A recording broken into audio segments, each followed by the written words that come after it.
একটি সংখ্যা জোড় না বিজোড় তা নির্ণয়ের প্রোগ্রাম। প্রোগ্রাম বলতে আমরা এখানে প্রথমে অ্যালগরিদমটা করব, দেন ফ্লোচার্ট, সর্বশেষ সি প্রোগ্রামটা করব। এখন কথা হলো একটি সংখ্যা কখন জোড় হয় কখন বিজোড় হয়। তোমরা ছোট ক্লাসে পড়ে আসছো যে জোড় বিজোড়, জোড় সংখ্যাগুলো 2, 4, 6, 8 এইভাবে আমরা গণনা করা শিখছিলাম, আর বিজোড়গুলো 1, 3, 5, 7 এইভাবে গণনা করা শিখছিলাম। বাট কখন একটা সংখ্যা জোড় হয় এবং কখন একটা সংখ্যা বিজোড় হয় সেটা কিন্তু আমরা জানতাম না, বা এটা আমরা পড়ার চেষ্টাও করি নাই।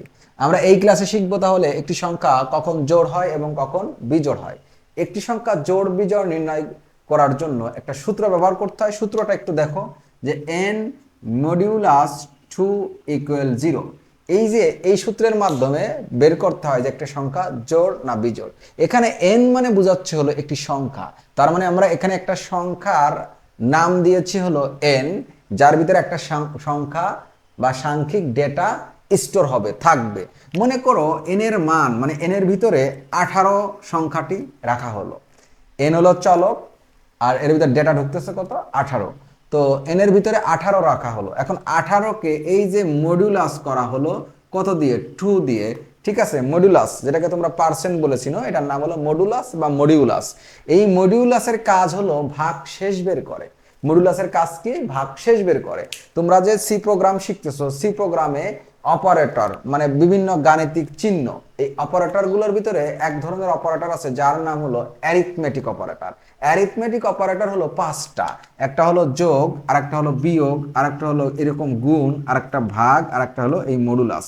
তাহলে অ্যারিথমেটিক অপারেটর কয়টা, 5টা। যোগের কাজটা কিভাবে করে একটু দেখো। দেখো আমি যদি এখানে 7 তারপরে +3 দিই তাহলে কত হবে, 10। আমরা কিন্তু যোগ পারি। তারপরে খেয়াল করো 7 - 3 কত হবে, 4। এটা কিন্তু কি বিয়োগের কাজ, আমরা এটা পারি। তারপরে 7 × 3 তাহলে কত হবে, 21। এটা কিন্তু গুণের কাজ, গুণ অ্যাস্টেরিস্ক সাইন, এইভাবে গুণের চিহ্নটা দিব প্রোগ্রামের ভিতরে। তারপরে যদি ভাগের কাজ করি 7/3, এই যে ডিভাইডেড ভাগের কাজটা কিভাবে করে একটু দেখো। 7কে 3 দিয়ে যদি আমরা ভাগ করি তাহলে 2 পয়েন্ট সামথিং আসবে। আবারও বলতেছি, ক্যালকুলেটরে 7কে তুমি 3 দিয়ে যদি ভাগ করো 2 পয়েন্ট সামথিং আসবে।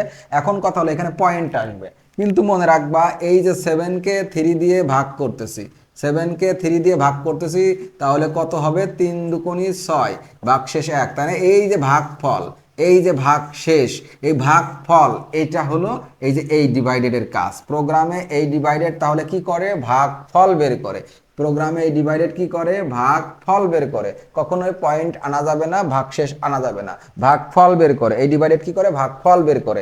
আর এই যে মডিউলাস দেখতেছো, এই মডিউলাস হলো ভাগশেষ বের করে। প্রোগ্রামে এই মডিউলাসের কাজ হলো ভাগশেষ। সুতরাং আমরা যদি 7 মডিউলাস 3 দিই তাহলে এখানে ফলাফল হবে 1, কারণ 7কে 3 দিয়ে ভাগ করলে ভাগশেষ 1, তাহলে সেক্ষেত্রে ফলাফল হবে 1। তাহলে এই মডিউলাসের কাজটা দেখে রাখো, ভাগশেষ কত হচ্ছে, 1। তার মানে এইখানে যে সংখ্যাটা দেখতে পারতেছো n কে যদি মডিউলাস করি কত দিয়ে, 2 দিয়ে, তাহলে ভাগশেষ 0 কিনা সেইটা চেক করতে হবে। যেমন n এর মান দিলাম আমি 18, একে 2 দ্বারা যদি মডিউলাস করি ভাগশেষ 0 হবে কিনা খেয়াল করো। 18কে আমরা যদি 2 দিয়ে ভাগ করি, 9 দুগুণে 18, ভাগশেষ কিন্তু 0। তার মানে ভাগশেষ 0 হয়ে যায়। 18কে 2 দিয়ে মডুলাস করলে যেহেতু ভাগশেষ 0 হয়ে যায়, তখন আমরা ধরে নেব এই যে n এর মান, অর্থাৎ এই 18 সংখ্যাটা হলো জোড় সংখ্যা।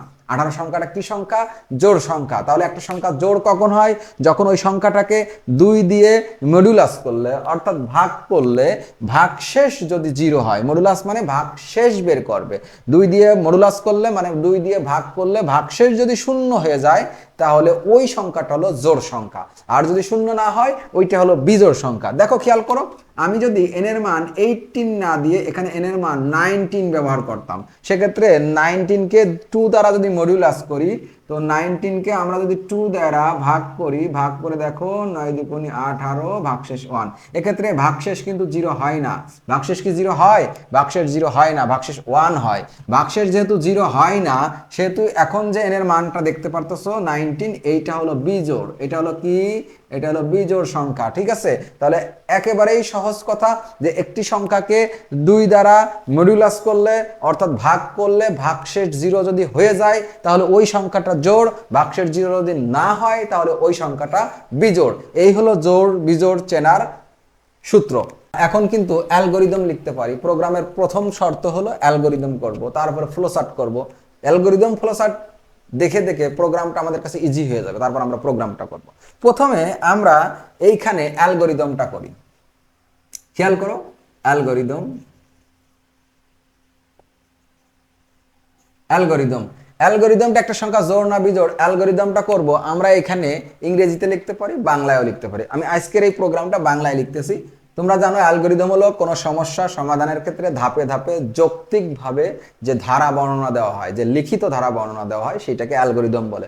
অবশ্যই ধাপে ধাপে লিখতে হবে। আমরা প্রথমেই লিখবো ধাপ 1। ধাপ 1 সবসময় মনে রাখবা, প্রোগ্রাম শুরু করা। প্রোগ্রাম শুরু করি, সুন্দর করে লিখে দিবা প্রোগ্রাম শুরু করি। এটা হলো প্রথম ধাপ, ধাপ 2। 2 নম্বর কাজ হলো প্রোগ্রাম এর ইনপুট নেওয়া। ইনপুট কি? ইনপুট হলো সেইটা যেইটা ছাড়া ফলাফল বের করা যায় না। দেখো আমরা জোড় বিজোড়ের সূত্র একটু আগে দেখলাম না, যে এই যে এইটা, এখানে যদি আমি তোমার এন এর মান না দিয়ে দিই, এন এর মান বললাম না, না বলে তোমাকে আমি জিজ্ঞাসা করলাম যে জোড় না বেজোড় বলো, হ্যাঁ তুমি কিসের জোড় না বেজোড় বলবা? জোড় না বেজোড়, তার মানে বলতে হবে যে এই 20 সংখ্যাটা জোড় না বেজোড় বলো। তখন কিন্তু তুমি বলতে পারবা যে হ্যাঁ এই 20 সংখ্যাটা জোড়। আবার বললাম 25 জোড় না বেজোড় বলো, উত্তর দাও। তখন তুমি বলতে পারবা যে 25 বিজোড়। তার মানে তোমাকে কিন্তু এন এর মানটা অর্থাৎ সংখ্যাটা বলে দেওয়া লাগবে, তারপরে তুমি না আইডেন্টিফাই করবা এটা জোড় না বিজোড়। তার মানে এই সংখ্যাটা যদি না দেওয়া হয় এমতো অবস্থায় জোড় না বেজোড় কি উত্তর হবে? সুতরাং এই সংখ্যাটা যখন দেওয়া হবে তখনই সে একজন বলতে পারবে যে এটা জোড় না বেজোড়। সুতরাং এই সংখ্যাটা হলো ইনপুট। এই সংখ্যাটা কি? ইনপুট, যেটার মান ছাড়া ফলাফল বের করা যায় না, সেইটাই হলো ইনপুট। তো এন হলো ইনপুট, একটি সংখ্যা হলো ইনপুট। ঠিক আছে, একটি সংখ্যার নাম দেওয়া হয়েছে কি? এন। তুমি বলতে পারো যে এই সর্বক্ষেত্রে কি এনই ব্যবহার করব, সংখ্যার ক্ষেত্রে না। এন নাম্বার বোঝাচ্ছে, আমি নাম দিছি এন। তুমি এই নামটা এ দিতে পারো, বি দিতে পারো, সি দিতে পারো, যে কোনো অক্ষর ব্যবহার করতে পারো। ঠিক আছে, এই নাম্বার বা সরাসরি নাম্বার লিখে রাখতে পারো, কোনো সমস্যা নেই। ভেরিয়েবল বা চলক ঘোষণার কিছু নিয়ম আছে, নিয়মের ভিতরে থেকে নামগুলো তুমি ইচ্ছা মতো নামকরণ করতে পারো। তো আমরা এই সংখ্যাটার নাম দিয়েছি হলো এন। আমরা এখানে লিখতেছি তাহলে এন এর মান গ্রহণ করি, এন এর মান ইনপুট হিসেবে গ্রহণ করি। তো আমি এখানে নরমালি লিখলাম গ্রহণ করি, এন এর মান গ্রহণ করলাম। আমাদের পরবর্তী কাজ, তোমরা জানো প্রোগ্রামের অ্যালগরিদম ফ্লোচার্ট সি প্রোগ্রাম করতে গেলে প্রথম কাজ শুরু করা, দ্বিতীয় কাজ ইনপুট নেওয়া, 3 নম্বর কাজ প্রক্রিয়াকরণ, মানে মূল কাজটা করা। তো আমরা একটা সংখ্যা নিলাম এন, এখন এই সংখ্যাটাকে আমরা প্রক্রিয়াকরণ করে দেখবো, অর্থাৎ 2 দিয়ে ভাগ করে ভাগশেষ 0 কিনা চেক টেক করে দেখবো যে এটা জোড় না বিজোড়। তাহলে আমাদের এখন প্রক্রিয়াকরণ মানে মূল কাজটা করা। মূল কাজটা করি, দেখো যদি যদি n মডিউলাস 2 = 0 হয়, তার মানে কি? এখন আমরা এই যে n এর মান নেওয়ার পরে চেক করতেছি যে সংখ্যাটাকে 2 দিয়ে ভাগ করলে ভাগশেষ 0 হয় কিনা।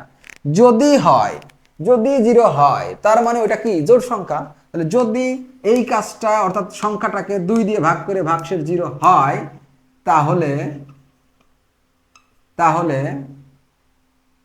n এর মান জোড় হবে। তাহলে আমরা জোড় প্রিন্ট করি বা জোড় ছাপাই। যদি n কে 2 দ্বারা ভাগ করে ভাগশেষ 0 হয়, একটু আগে বুঝালাম, যদি 0 হয়ে যায় ভাগশেষ তাহলে ওই সংখ্যাটা জোড়। আমরা এখন জোড় প্রিন্ট করে দিছি। এখন কথা আছে, 0 কি সবসময় হবে? 0 তো নাও হতে পারে। এই যে 0 নাও হতে পারে, এইটাকে আমরা বাংলায় লিখবো অন্যথায়। কেউ যদি এটা ইংলিশে লেখে তাহলে লিখবে আদারওয়াইজ। তো অন্যথায় কি হবে? অন্যথায় অর্থাৎ সংখ্যাটাকে 2 দিয়ে ভাগ করে 0 হয়েছে, অন্যথায় 0 হবে না। 0 যদি না হয় তাহলে কি প্রিন্ট করার কথা? বিজোড় প্রিন্ট করার কথা। 0 যদি হয় তাহলে কি প্রিন্ট করার কথা? জোড় প্রিন্ট করার কথা। আর অন্যথায় মানে 0 যদি না হয় তাহলে বিজোড় প্রিন্ট করার কথা। তো এই 3 নম্বর ধাপে 0 হইলে জোড়, আবার অন্যথায় না হইলে বিজোড়, দুইটা প্রিন্ট করতে হবে। কয়টা? দুইটা প্রিন্ট করতে হবে। এখন কথা হলো, এই একই ধাপে কখনো তোমরা দুইটা প্রিন্ট করবা না, একই ধাপে ফলাফল দুইটা প্রিন্ট করবা না। সেক্ষেত্রে কি করবা? পরের ধাপে চলে যাবা। তো এখানে লিখবো অন্যথায় পরবর্তী ধাপে যায়, অন্যথায় পরবর্তী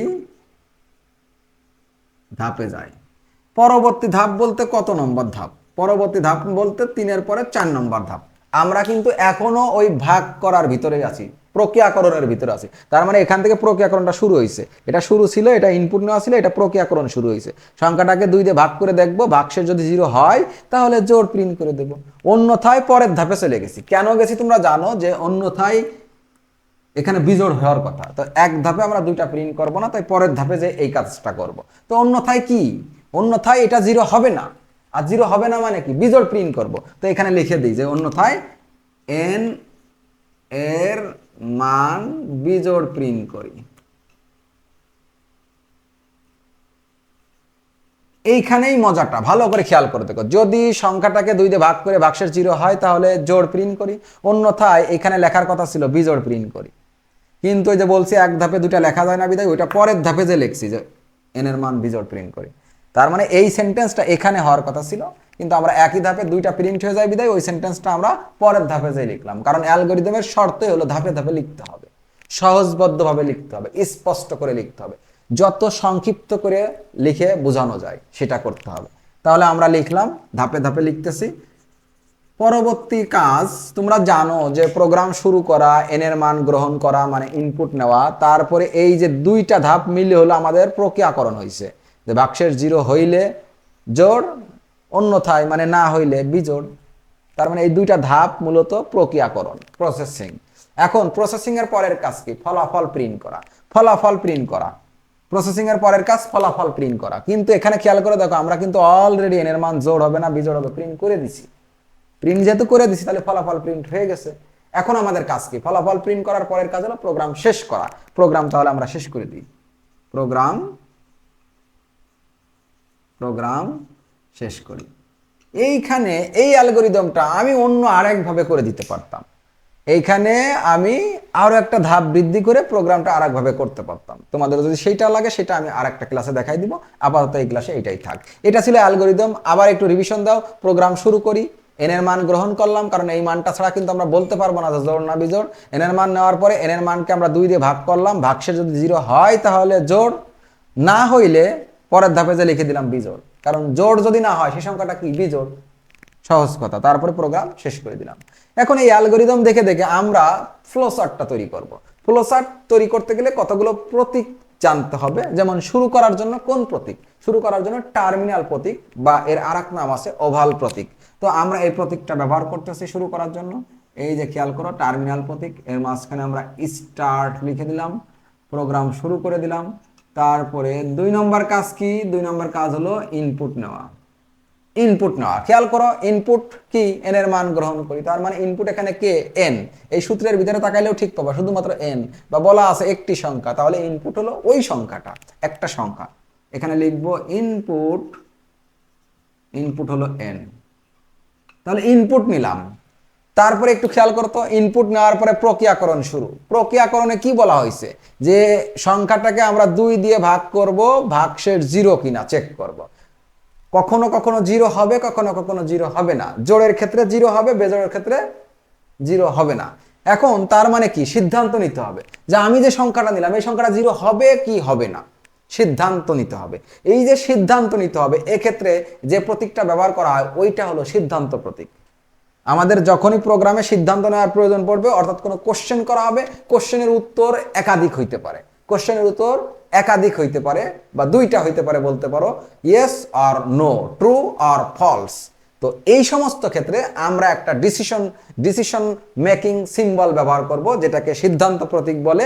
এটার স্পেশাল নাম হলো ডায়মন্ড প্রতীক, ডায়মন্ড সিম্বল, বা এর আরেকটা নাম আছে রম্বস প্রতীক। তাহলে রম্বস প্রতীক বা ডায়মন্ড প্রতীক বা সিদ্ধান্ত প্রতীক, তুমি যাই বলো না কেন, এই প্রতীকটা কিরকম সেইটা দেখো।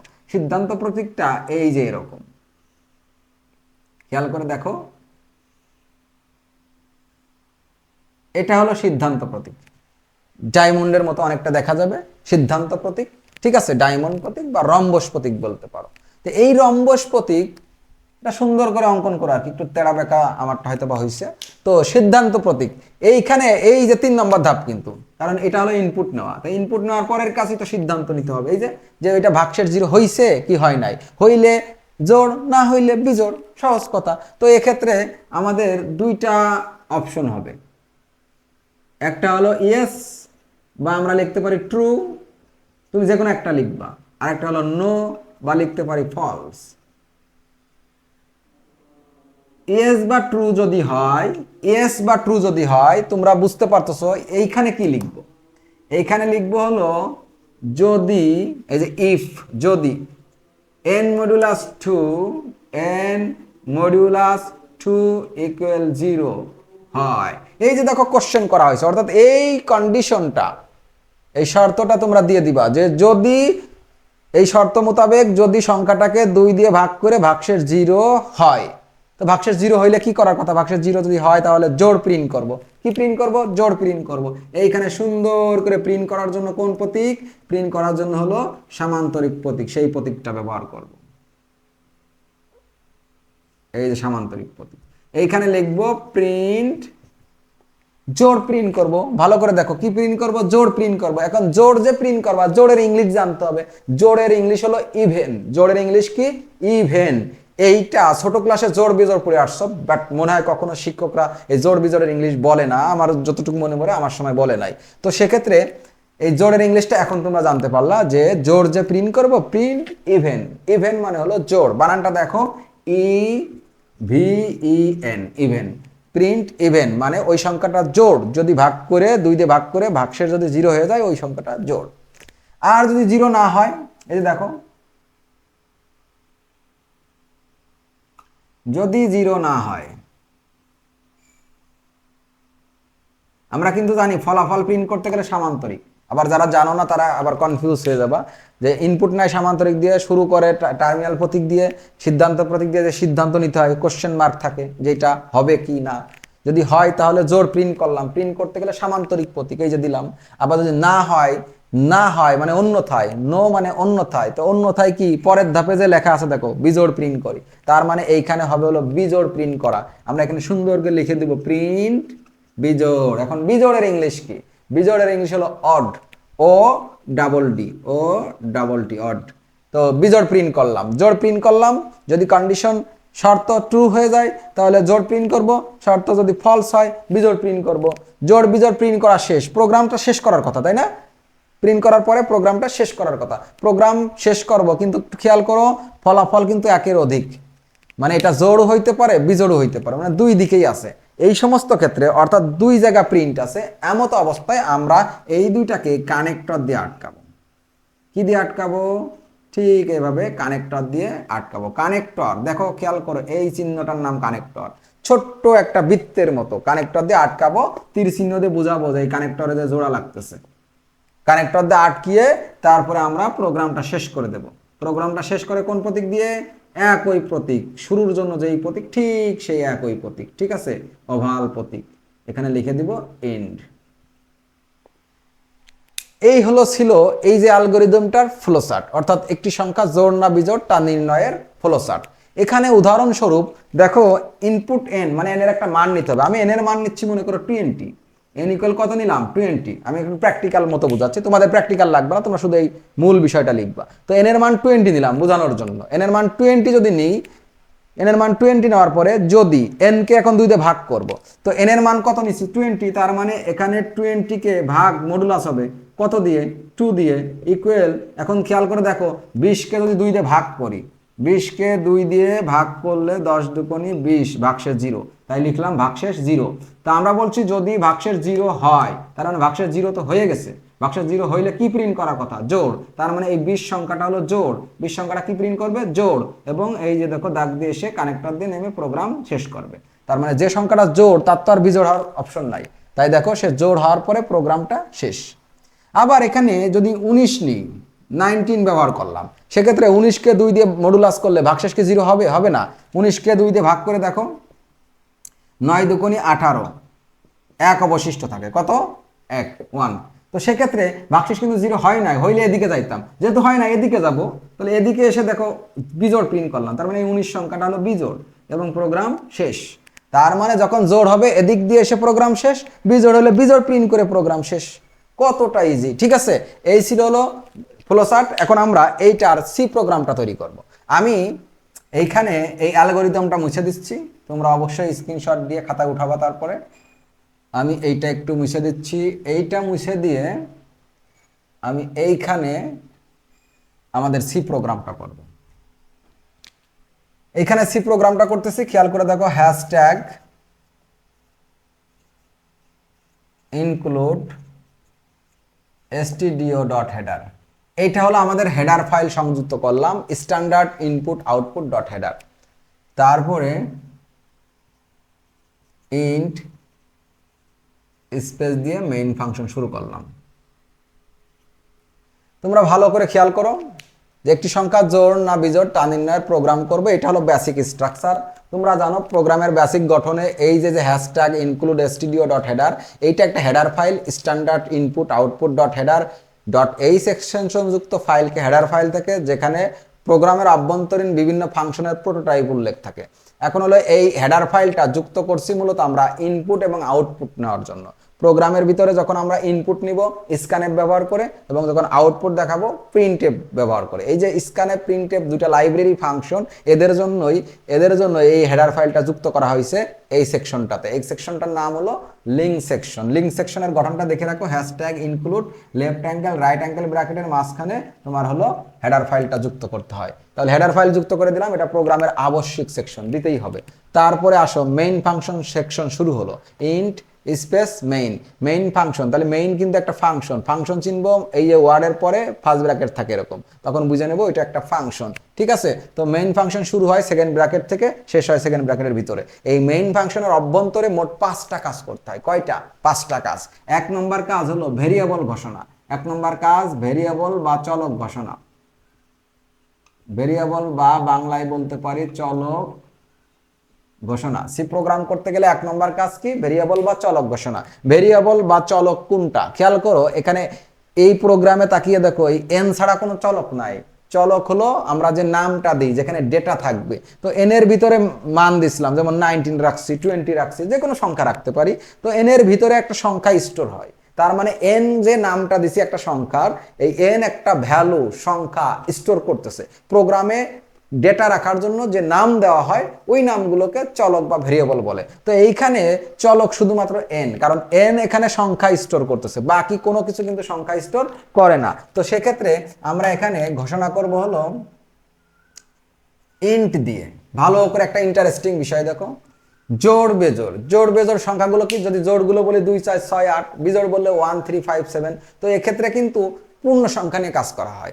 আমরা জানি যে পূর্ণ সংখ্যা নিয়ে, যখন পূর্ণ সংখ্যা টাইপের ডেটা নিয়ে কাজ করা হয়, তখন ইন্টিজার ভেরিয়েবল ব্যবহার, মানে ইন্টিজার কিওয়ার্ড ব্যবহার করতে হবে। পূর্ণ সংখ্যা নিয়ে প্রোগ্রামে পূর্ণ সংখ্যা নিয়ে কাজ করলে, পূর্ণ সংখ্যা মানে পয়েন্ট আসবে না, এই ধরনের ডেটা নিয়ে কাজ করলে তখন কোন ডেটা টাইপ হবে?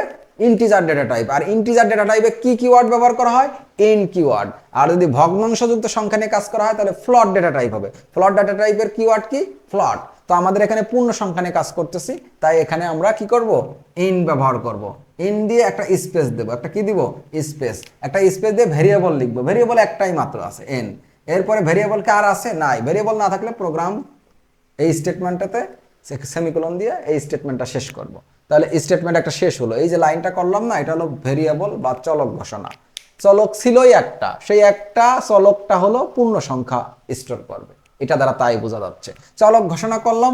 2 নম্বর কাজ কি? 2 নম্বর কাজ হলো ইনপুট নেওয়া। 2 নম্বর কাজ কি?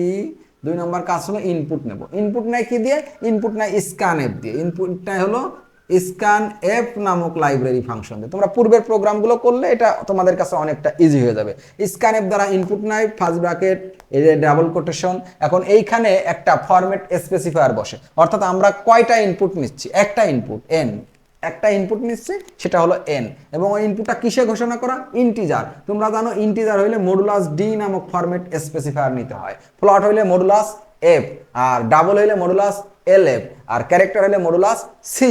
এগুলো জানতে হবে। তো যেহেতু পূর্ণ সংখ্যা, সুতরাং মডুলাস ডি নিলাম। একটা মডুলাস ডি কেন? কারণ একটাই তো ইনপুট। কয়টা ইনপুট? একটা। এই কারণে বাইরে একটা কমা থাকে, ডাবল কোটেশনের পরে বাইরে একটা কমা থাকে।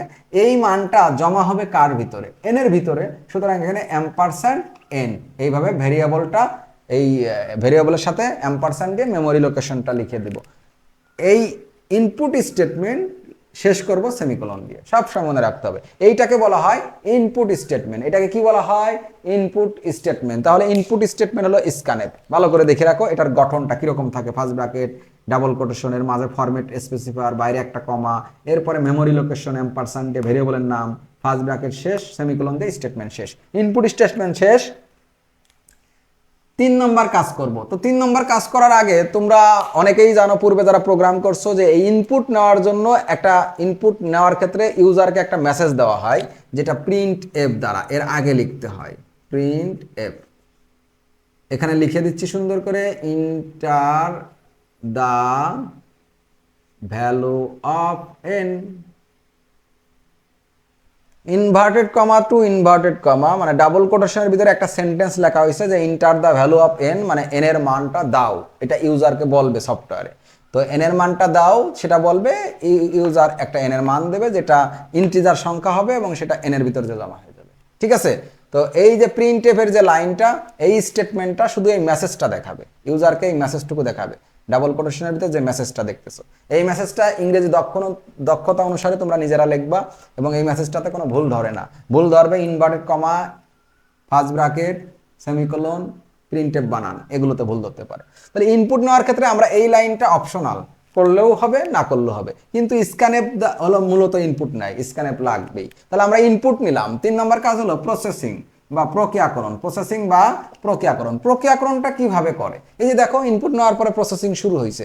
যদি এটা হয় তাহলে একদিকে, যদি না হয় আরেকদিকে। এই যে হইতেও পারে, নাও হইতে পারে, সিদ্ধান্ত নেওয়ার ক্ষেত্রে আমরা প্রোগ্রামে যেই স্টেটমেন্ট ব্যবহার করি ওইটা হলো ইফ এলস স্টেটমেন্ট। কোন স্টেটমেন্ট?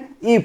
If statement. ইফ থাকলে তার বডি থাকবে, ঠিক আছে? ইফ যদি কন্ডিশন থাকবে, এই যে এই কন্ডিশনটা, ইফ এই যে এটা, তাহলে যদি কন্ডিশন ট্রু হয় তাহলে আমাদের একটা ঘটনা ঘটবে, যদি ফলস হয়, অন্যথায়, এই নো এটাকে আমরা এলস দেব, এলস, অন্যথায়, অন্যথায় আরেকটা ঘটনা ঘটবে। ভালো করে বুঝো, কয়টা অপশন এখানে? 2টা। যে এটা কন্ডিশন ট্রু হইলে একটা হবে, ফলস হইলে আরেকটা হবে। তো এই যে যদি এখানে একটা কন্ডিশন থাকবে, এই যে সেই কন্ডিশনটা, যদি এই কন্ডিশনটা ট্রু হয় তাহলে একটা কিছু হবে, ফলস হইলে আরেকটা কিছু হবে। কয়টা অপশন? 2টা। সবসময় মনে রাখবা, 2টা যদি অপশন থাকে, অর্থাৎ একটা শর্তের মাত্র 2টা অপশন। অনেক ক্ষেত্রে দেখবা শর্ত দেওয়ার পরে আবার শর্ত দেওয়া লাগবে। তো আমাদের এখানে মাত্র একবার শর্ত দিয়ে 2টা অপশনে শেষ হয়ে গেছে। তো একবার কন্ডিশন দিয়ে 2টা অপশনে যখন শেষ হতে পারে, ফলাফল 2 ধরনের হওয়ার সম্ভাবনা আছে। ফলাফল হয় জোড় না হয় বিজোড়। কয়টা ফলাফল হওয়ার সম্ভাবনা আছে? 2টা। 2টা ফলাফল হওয়ার সম্ভাবনা থাকলে একটা হবে ইফ আর একটা হবে ইলস। একটা হবে ইফ আর একটা হবে ইলস। ইফ মানে যদি হয়, ইলস মানে অন্যথায় যদি না হয়। ইফ এলস, 2টা ফলাফল হওয়ার ক্ষেত্রে ইফ আর ইলস, ইফ আর ইলস। ঠিক আছে? এখন কিভাবে লিখবো দেখো, ইফ, এটা কিন্তু প্রক্রিয়াকরণ, এইটাই আমাদের প্রক্রিয়াকরণ। ইফ ইলস, 2টা হলে একটা ইফ একটা ইলস। ভালো করে মনে রাখো, ইফ, যদি, ইফের সবসময় বডি থাকবে, ইফের এই কন্ডিশন দেওয়ার জন্য একটা বডি থাকবে ফার্স্ট ব্র্যাকেটে, ঠিক আছে? শর্ত থাকবে, ইফের সব সময় শর্ত থাকবে। তাহলে ইফের শর্তটা কি? এই যে এইটা, n modulus 2 equal 0। If n modulus 2 equal 0, তার মানে যদি এই কন্ডিশনটা ট্রু হয়, ভালো করে দেখো, এই কন্ডিশন ট্রু হইলে কি প্রিন্ট করার কথা? ইভেন প্রিন্ট করার কথা। এখানে লিখে দেবো প্রিন্ট। প্রিন্ট করে কিভাবে জানো? এই যে প্রিন্ট করে, আমরা এখানে দ্য নাম্বার ইজ ইভেন লিখে দিচ্ছি সুন্দর করে। The number is even, the number is even লিখে দিছি, দ্য নাম্বার ইজ ইভেন। দেখো, একটা মেসেজ প্রিন্ট করা, এখানে কিন্তু সংখ্যা প্রিন্ট করব না। আমি 20 একটা সংখ্যা ইনপুট করলাম, ফলাফলে আবার দেখালো 20, তো জোড় না বেজোড় তাতে দেখালো না। এই কারণে আমরা কি করব, সবসময় মনে রাখবা যে আমরা যখন এই জোড় বেজোড় নির্ণয় করবো তখন একটা মেসেজ দেখাবো। অর্থাৎ কেউ যদি n এর মান 20 দেয় তাহলে স্ক্রিনে লেখা উঠবে দ্য নাম্বার ইজ ইভেন। 20 দিলাম, লেখা উঠলো দ্য নাম্বার ইজ ইভেন, মানে সংখ্যাটা 20, সংখ্যাটা জোড়। বোঝা গেছে? তাহলে এই মেসেজটা লিখবো। হ্যাঁ, এই প্রিন্টএফটা এটা হলো সবচেয়ে সহজ ভার্সনে লিখছি। এইটাকে আর একটু ওই যে ফরম্যাট স্পেসিফায়ার সহ লেখা যায়। এখানে দিতে পারতাম আমি যে 20 নাম্বারটি হলো জোড়, মডুলাস ডি ইজ ইভেন, এভাবে লিখতে পারতাম, বাট আমি একটু জটিল হয়ে যাই বিদায় ওইভাবে লিখতেছি না। সর্বোচ্চ সহজ কিভাবে করা যায়, ইজি কিভাবে করা যায়, জাস্ট একটা মেসেজ দিলে রাখবা দ্য নাম্বার ইজ ইভেন, বা তারপরে এত বড় মেসেজ না লিখতে চাইলে লিখে রাখবা ইভেন, ইনভার্টেড কমার ভিতরে ইভেন লিখবা।